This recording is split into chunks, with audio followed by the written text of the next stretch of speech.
El sabotaje de Ortega a la CELAC. Lo que comenzó como un rifirrafa de Daniel Ortega con el presidente costarricense Luis Guillermo Solís en la cumbre de la CELAC en Costa Rica, terminó como un sabotaje a esa reunión de gobernantes de América Latina y el Caribe. Para comenzar, Ortega dijo que estaba allí hablando como Nicaragua, como Estado y como nación, lo cual no es cierto, porque muchos nicaragüenses no se sienten representados por Ortega. Lo consideran un presidente ilegítimo porque impuso su reelección pasando por encima de la prohibición constitucional que él mismo hizo anular por medio de una artimaña judicial de sus magistrados u operadores políticos en la Corte Suprema de Justicia.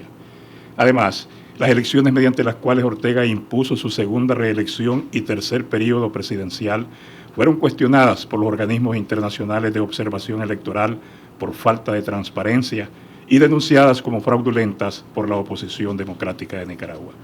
Por eso es que Daniel Ortega no puede representar verdaderamente y en estricto derecho a todos los nicaragüenses, como sí puede hacerlo un presidente elegido limpiamente.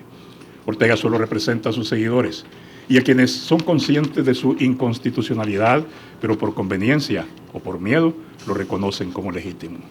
Sin embargo, si los organismos internacionales y las asociaciones de gobiernos como la CELAC admiten a Daniel Ortega como uno más de los suyos, también tienen que reconocer su derecho a permitir que hable en su nombre la persona que él quiera, aun cuando no sea nicaragüense.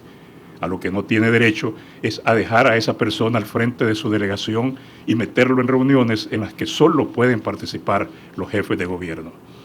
Daniel Ortega se dio la palabra durante la primera jornada de la cumbre de la CELAC en Costa Rica a un líder independentista de Puerto Rico, lo cual no puede considerarse como algo normal.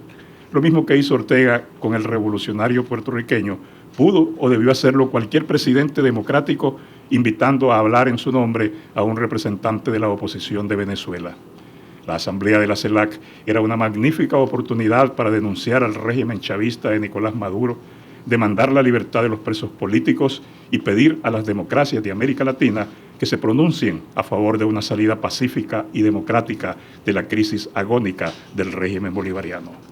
El gobierno panameño lo hizo en marzo del año pasado, cuando cedió su asiento en la OEA a la dirigente democrática venezolana María Corina Machado, para que denunciara en ese foro las atrocidades represivas de la dictadura chavista de Nicolás Maduro.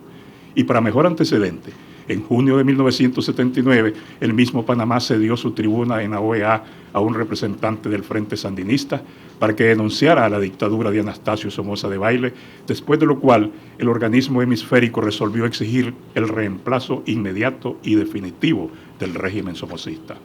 Lastimosamente, los actuales gobernantes democráticos de América Latina y el Caribe prefieren cohabitar con las dictaduras populistas en vez de demandar el cumplimiento de los compromisos internacionales de respetar los valores de la libertad y las instituciones de la democracia. Y por esa connivencia se exponen a desplantes como el que hizo Daniel Ortega en la CELAC. Muchas gracias por su atención.